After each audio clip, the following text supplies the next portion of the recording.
Have you ever been called a legalist? Or have you ever called somebody or thought that they were a legalist?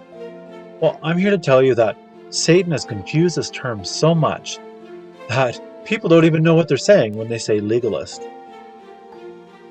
Now I want you to stop and think about this. Let your mind keep on going. When you see a police officer doing his job, is he being a legalist?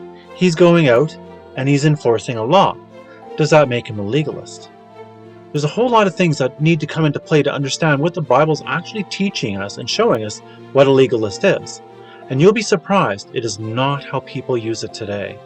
I want you to look at this clip and just think about this clip and think, who is the legalist in this situation? Well, I did issue for a defective equipment. It's $80. You have till September 16th to take care of this.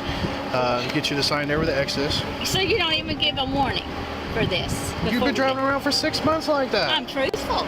Well, I'm not going to give you a warning for something you've been driving for 6 months. But you've seen me in here. You've seen me in No, town. I haven't. You had to have. I've been up here. Nope. Either way, I'm issuing you a citation. Sign there, please. Well, I don't want to sign it because I don't want to do $80. You don't want to sign it? No, because I don't think that I deserve to pay $80 for something that is fixable. I'm giving you a lawful order to step out.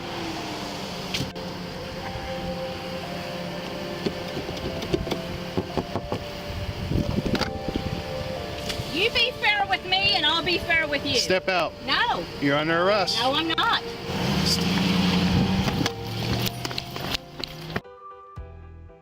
Did you see that? Obviously that woman thought the police officer was a legalist. Let's scrutinize this a little bit now, looking at it. You know, the police officer was just doing his job. He was not going to give a ticket to somebody who was not doing something illegal, right?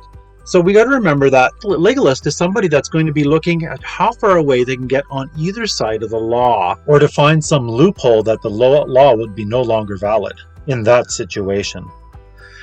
Lawyers go to school to be legalists. They go and they debate the points, whether you're a prosecution or you're a defense attorney. And then even the judge has to go and he has to weigh all these things. And what they are doing, they debate whether you meant to break that law or not in order to understand what they should do for your sentencing, to determine how long your sentence shall be, or how far away from that law you can go in order to either let somebody off or to convict somebody, all depending on how you feel about them, maybe, if they're repentant and remorseful or not. So I thought I'd go onto a Bible app and just look up what it says about legalism. And it was really interesting. There are many, many more verses in this document than just what I'm showing here on the screen.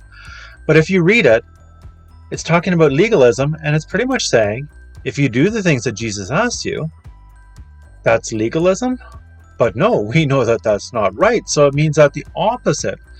People that take God's law and wrestle it to the right or to the left in order to adjust it to fit themselves, what they want to think, what they want to believe, that is legalism. The Pharisees added laws in order to be able to withhold money from their parents in order to prosper themselves. It was really interesting. So legalism really is those people that don't keep the law. They're legalists because they add or take away from the 1,050 commands in the New Testament that Jesus gives us. You know, there's really only one law. There's one law, and that is love, which is broken up into two laws. Love the Lord your God with all your heart, and love thy neighbor as thyself, which was further explained by the 10 Commandments, which was further explained by the 613 laws in the Old Testament, which was expounded on and gave us the 1,050 laws in the New Testament.